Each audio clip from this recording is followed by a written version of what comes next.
छिंदवाड़ा जिले के चौरई विधानसभा क्षेत्र अंतर्गत ग्राम हिवरखेड़ी में एक युवक पर 3 हमलावरों ने एक धारदार हथियार से हमला कर बुरी तरह घायल कर दिया। घायल युवक को जिला अस्पताल में भर्ती कराया गया है।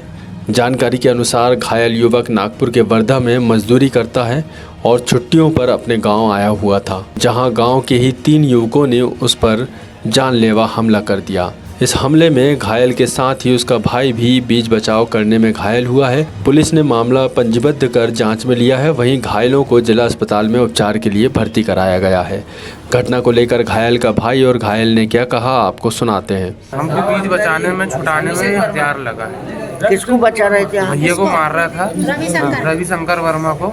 उससे बीच बचाव करवाने में हमको भी घाव आया है। मेरे धारदार हथियार से मेरे को हथियार जान लेने की धमकी वो मारे, उनने जान लेने की कोशिश करे पर मैं उनसे निकल गया वहाँ से। और मैं हिवरखेड़ी का रहने वाला, तहसील चौरई, जिला छिंदवाड़ा। और रिपोर्ट हो गई गोडौआ के नाम पे, अभिषेक वर्मा, वो बेसराम वर्मा। तो 3 लोग थे, गोडौआ, अभिषेक, बेसराम। और मेरे गाँव के तो मैं नागपुर वर्धा में काम करता है। मैं आया था मेरी मम्मी पापा से मिलने के लिए। उनका कहना पड़ता कि तू क्यों आता गाँव कर, जलन है उनको। इन दिनों छिंदवाड़ा में ठंड का प्रकोप जारी है, जबकि आने वाले 1 सप्ताह तक लगातार ठंड का प्रकोप रहेगा। इस दौरान ठंड के साथ ही शीतलहर का अटैक भी आम जन को झेलना पड़ रहा है, जिसको लेकर अब स्वास्थ्य विभाग द्वारा बचाव के लिए एडवाइजरी जारी की गई है। पश्चिमी हवाओं का असर और पहाड़ों पर बर्फबारी के प्रभाव में छिंदवाड़ा जिले में ठंड का जोर बढ़ गया है। बीते 3-4 दिनों से सर्द हवाएं और भी तेज हो गई हैं और जिसके चलते तापमान गिरा है। मौसम विभाग ने अगले 2 से 3 दिन तक कड़ाके की ठंड पड़ने की चेतावनी जारी की है। वहीं कहीं कोहरे का प्रभाव भी देखा जा रहा है। सुबह से ही सर्द हवाओं ने कड़ाके की ठंड का एहसास करा दिया है, तो वहीं शाम ढलते ही शीतलहर का असर देखा जा रहा है। शहर में शाम ढलते ही शीतलहर से बचने के लिए छोटे दुकानदार अलाव जला रहे हैं। वहीं गली मोहल्लों में भी आम जन अलाव जलाकर ठंड से राहत पाने का प्रयास कर रहे हैं। ऐसे में अब तक नगर निगम प्रशासन द्वारा सार्वजनिक स्थानों में अलाव की व्यवस्था नहीं की गई है। रेलवे स्टेशन, बस स्टैंड, जिला चिकित्सालय के आसपास अलाव की व्यवस्था न होने से आम जन को खासी परेशानी का सामना करना पड़ रहा है।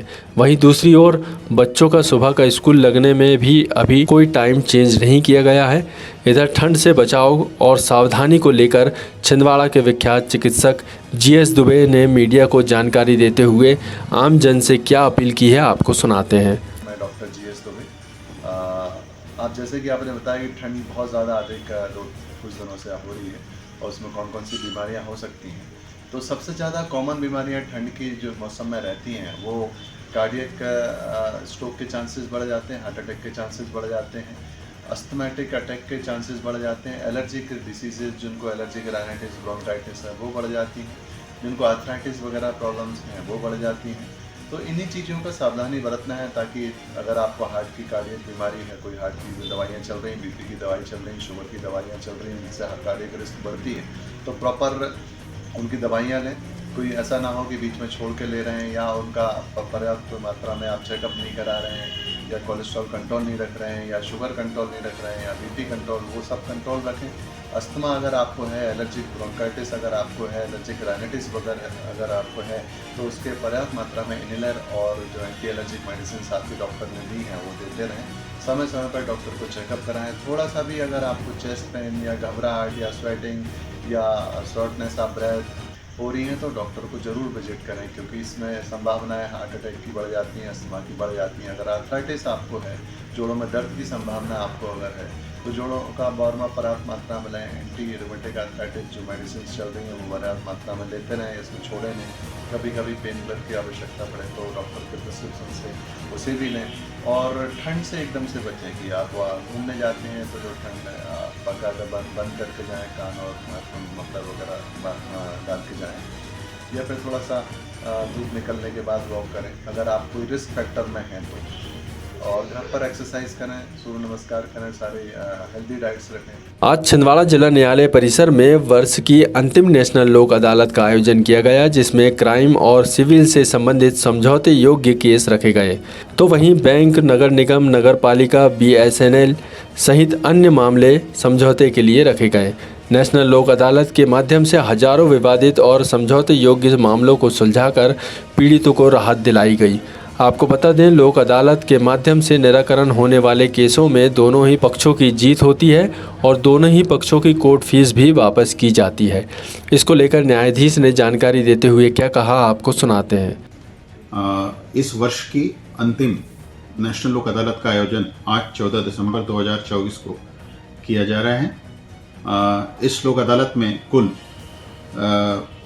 42 खंडपीठ का गठन किया गया है और इस लोक अदालत में कार्यरत रहेंगी। इस लोक अदालत में जितने भी राजीनामे योग्य क्रिमिनल और सिविल मैटर्स हैं और जो मोटर दुर्घटना दावे हैं, चेक बाउंस के प्रकरण हैं, पारिवारिक विवाद हैं और अन्य प्रकार के सिविल सूट्स हैं, उनका निराकरण राजीनामे के माध्यम से किया जाएगा। इस लोक अदालत में प्री लिटिगेशन के मैटर्स भी रखे गए हैं, जिसमें बैंक की जो वसूलियाँ होती हैं उससे रिलेटेड मैटर्स हैं। 11,122 ऐसे मामले रखे गए हैं।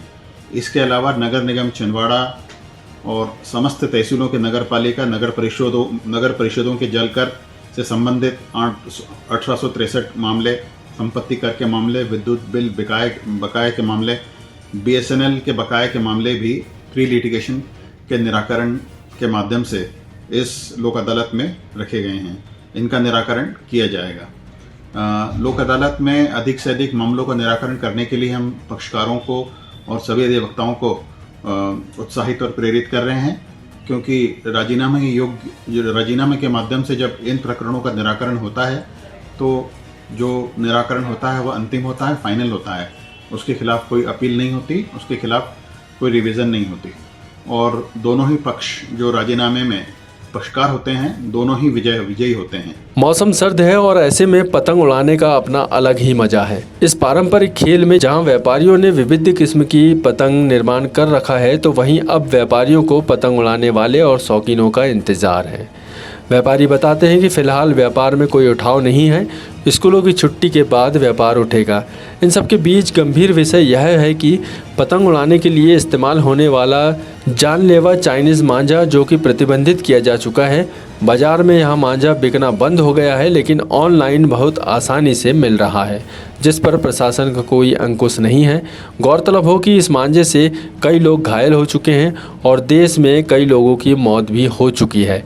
इस संबंध में पतंग व्यापारी ने क्या कहा, आपको सुनाते हैं। पतंगों का तो पहले जैसा रहा नहीं सर, अभी तो सब बच्चे को पेपर चालू है। हाँ। तो अभी में ज़्यादा उठाव नहीं है पतंगों में। अब ये न्यू ईयर आ रहा है, अभी छुट्टी उट्टी लगेगी तो थोड़ा बच्चों का दिलचस्पी बढ़ेगी उसमें। ये ताँत बहुत बिक रहा है अपने शहर में, क्या मामला है ताँत का? ताँत तो सर ऐसा है कि मार्केट में जितना नहीं मिल रहा उतना ऑनलाइन, मतलब आजकल ऑनलाइन बुला लेते हैं लोग बात। अच्छा, ताँत से? हाँ, ताँत का जो आप अमेजोन पे देखिए, डाल के अमेजोन पे मिल जा रहा है। अपन नई भी बेच रहे हैं, अपन ये धागा चालू कर दिए बेचना, तो कुछ लोग वो क्या है ऑनलाइन से बुला ले रहे हैं और वो अधिकारी लोग हमसे बार बार पूछते हैं आप बेच रहे हैं, जबकि आप ऑनलाइन पे सर्च कीजिए सर, ऑनलाइन पे मिल रहा है।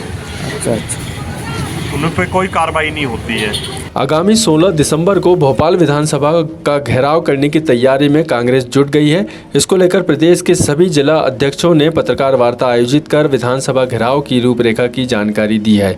छिंदवाड़ा जिला कांग्रेस कमेटी द्वारा पत्रकार वार्ता आयोजित कर बताया गया कि पूर्व मुख्यमंत्री कमलनाथ और प्रदेश अध्यक्ष जीतू पटवारी सहित विपक्ष के नेता उमंग सहार सहित वरिष्ठ नेताओं के नेतृत्व में मध्य प्रदेश विधानसभा भवन का घेराव आगामी 16 दिसंबर को किया जा रहा है।